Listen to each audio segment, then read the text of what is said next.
विज्ञान से जुड़ी नवीनतम वीडियो को देखने के लिए चैनल की सदस्यता लेना ना भूलें और विज्ञान से संबंधित सभी वीडियो पर जानकारी लेने के लिए बेल आइकन जरूर दबाएं।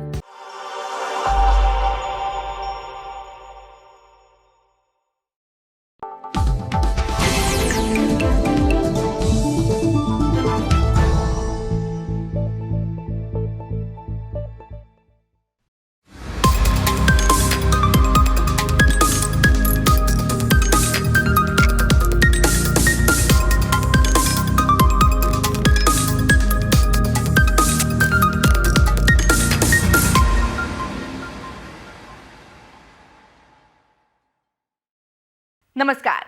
इंडिया साइंस के वीकली प्रोग्राम साइटेक के साथ मैं शहनाज रजा एक बार फिर से हाजिर हूं। आज के अंक में जानेंगे पृथ्वी के रोटेशन में आई तेजी के कारण का विज्ञान और साथ ही आपको बताएंगे क्यों बीमार पड़ रहे हैं कोरल रीफ्स। तो देर किस बात की, चलिए शुरू करते हैं आज का साइटेक। दिन रात, मौसम में परिवर्तन और रोजाना दिखने वाला जीवन, ये सभी पृथ्वी के रोटेशन से ही संभव है। रोचक बात यह है कि पृथ्वी की उत्पत्ति के साथ ही ये रोटेशन जारी है, जिसकी स्पीड यानी कि गति में समय समय पर बदलाव आता रहता है।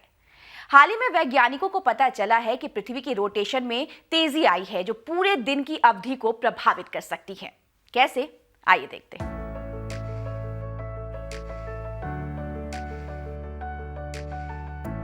समय का लेखा जोखा यानी टाइम कीपिंग रिकॉर्ड पर नजर डालें तो पिछले कुछ दशकों में पृथ्वी अपनी धुरी पर एक चक्कर लगाने में 24 घंटे से कुछ ज्यादा समय ले रही थी, लेकिन पिछले वर्ष यानी 2020 में पृथ्वी ने हर रोज तय समय से कुछ कम समय में ही ये चक्कर पूरा कर लिया।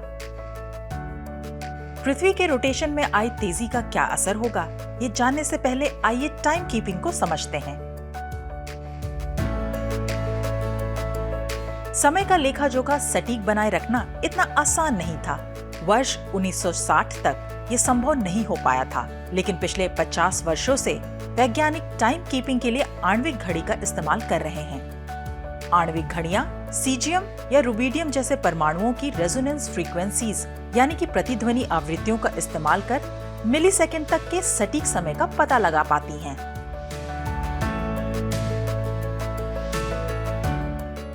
कोरोना महामारी में कई महीनों के लॉकडाउन में भले ही आपको लगा हो कि वर्ष 2020 का हर दिन काफी लंबा था, लेकिन वैज्ञानिकों के मुताबिक पृथ्वी ने वर्ष 2020 में एक चक्कर 24 घंटे यानी कि 86,400 सेकंड से कम समय में पूरा कर लिया।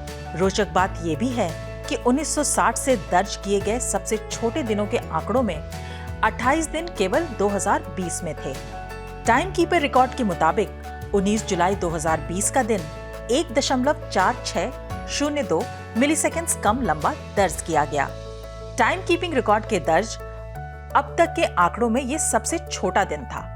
2020 से पहले सबसे छोटा दिन 5 जुलाई 2005 को दर्ज किया गया था, जब पृथ्वी के चक्कर लगाने के समय में 1.0516 मिलीसेकंड्स की कमी आई थी। वर्ष 2020 में ऐसे और भी 28 दिन दर्ज किए गए जो औसत से कम थे।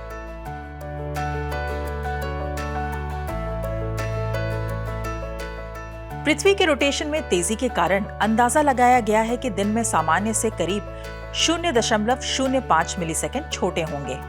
अगर इस समय को 2021 के पूरे वर्ष के हिसाब से जोड़ें तो इसमें 19 मिलीसेकंड की कमी आएगी। हालांकि ये बदलाव आणविक स्तर पर है, लेकिन इसका प्रभाव बेहद अहम है, खास तौर पर सैटेलाइट्स पर।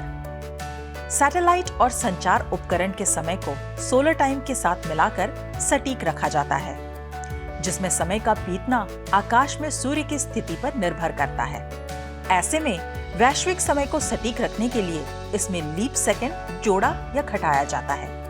ऐसा पृथ्वी के रोटेशन में तेजी या धीमा होने पर किया जाता है। 1972 से लेकर अब तक कुल 72 लीप सेकंड जोड़े जा चुके हैं, जिसमें आखिरी 31 दिसंबर 2016 को जोड़ा गया था। International earth rotation and reference system service France पृथ्वी के रोटेशन की निगरानी करता है और लीप सेकंड को जोड़ने या घटाने का निर्णय लेता है। फिलहाल वैज्ञानिक मान रहे हैं कि पृथ्वी के रोटेशन में तेजी का कारण चंद्रमा द्वारा खिंचाव, बर्फ के गिरने का स्तर या पहाड़ों का टूटना हो सकता है। इसके अलावा ग्लोबल वार्मिंग भी एक मुख्य कारण माना जा रहा है।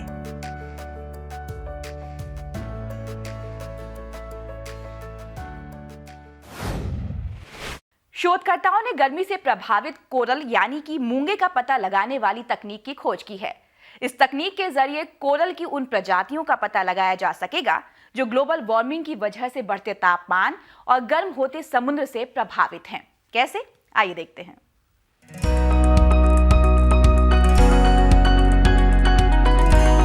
कोरल रीफ्स न सिर्फ मछलियों को घर, पोषण और अंडे देने के लिए स्थान प्रदान करते हैं, बल्कि लाखों लोगों के लिए भोजन के साथ साथ जीविका का साधन भी हैं।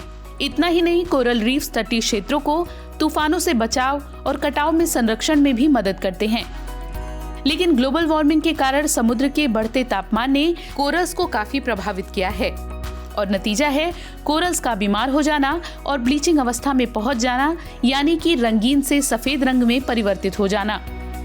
लेकिन रटगर्स यूनिवर्सिटी न्यू ब्रंसविक में कार्यरत प्रोफेसर देबाशीष भट्टाचार्य का कहना है कि जिस तरह ब्लड टेस्ट द्वारा मनुष्य में कई तरह की बीमारियों का पता लगाया जा सकता है, ठीक उसी तरह कोरल में मेटाबोलाइट्स यानी कि चयापचय द्वारा उत्पन्न रसायनों का पता लगाकर उनके स्वास्थ्य की जानकारी हासिल की जा सकती है और समय से पहले उन्हें बचाया जा सकता है। इसी कड़ी में शोध करते हुए प्रोफेसर देबाशीष और उनके दल ने ऊष्मा प्रतिरोधी मॉन्टिपोरा कैपिटाटा और ऊष्मा संवेदी पॉसिलोपोरा एक्यूटा प्रजातियों को कई हफ्तों तक गर्म समुद्री पानी के टैंक में रखा। इसके बाद उन्होंने इन प्रजातियों द्वारा उत्पादित मेटाबोलाइट्स यानी कि चयापचयों की तुलना साधारण कोरल से की, जो कि गर्मी से प्रभावित नहीं थे।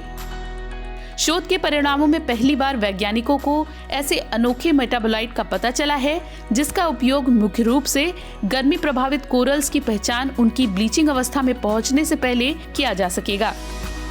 इस शोध को साइंस एडवांसेस जर्नल में प्रकाशित किया गया, जिसमें इस बात का अध्ययन किया गया है कि हवाईयन स्टोनी कोरल गर्मी के प्रति कैसे प्रतिक्रिया देते हैं, जिससे इसके मेटाबोलाइट केमिकल्स का भी पता लगाया जा सके। गर्मी का प्रभाव उन शैवालों को भी हानि पहुंचा सकता है जो कोरल्स के साथ सहजीविता में रहते हैं। इसका परिणाम होता है कोरल रीफ्स का सफेद होकर खत्म हो जाना। फिलहाल वैज्ञानिक कोरल पर किए गए अपने प्रयोग की बड़े स्तर पर जांच कर रहे हैं। इसके साथ साथ वैज्ञानिक कोरल अस्पताल भी विकसित कर रहे हैं, जिसे वो एक नए लैब ऑन चिप डिवाइस की मदद से फील्ड में ही मेटाबोलाइट और प्रोटीन संकेतकों द्वारा कोरल के स्वास्थ्य की जांच कर सकेंगे। उम्मीद है साइटेक का ये अंक आपको जरूर पसंद आया होगा। आप अपने सुझाव नीचे लिखी गई ईमेल आईडी पर भेज सकते हैं और साथ ही अपने मोबाइल पर साइटेक देखने के लिए इंडिया साइंस का ऐप जरूर डाउनलोड करें और हमें फॉलो और सब्सक्राइब करना ना भूलें। तो आज के लिए बस इतना ही। साइटेक के एक नए अंक के साथ अगले हफ्ते फिर हाजिर होंगे। तब तक के लिए दीजिए हमें इजाजत। नमस्कार।